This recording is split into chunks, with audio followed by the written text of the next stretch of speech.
RSS প্রধান মোহন ভাগবত রাত 8টার সময় পৌঁছেছেন প্রধানমন্ত্রী নরেন্দ্র মোদীর বাড়ি।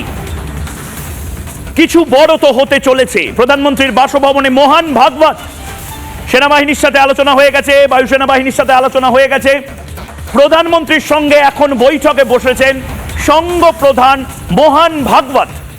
আবারও বলছি, একের পর এক গুরুত্বপূর্ণ আলোচনা বৈঠকের পর প্রধানমন্ত্রীর বাসভবনে মোহন ভাগবত তিনি 7 নম্বর লোক কল্যাণ মার্গে পৌঁছেছেন।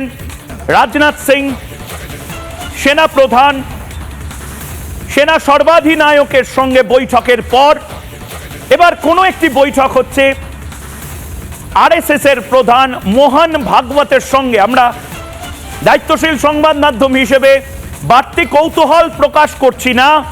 এই বৈঠকগুলো, যেই বৈঠকের আপডেটগুলো এই মুহূর্তে আসছে, প্রত্যেকটি বৈঠকের আপডেট আপনাদেরকে দিচ্ছি। গুরুত্বপূর্ণ একের পর এক বৈঠক হচ্ছে 7 LKM অর্থাৎ 7 নম্বর লোক কল্যাণ মার্গে।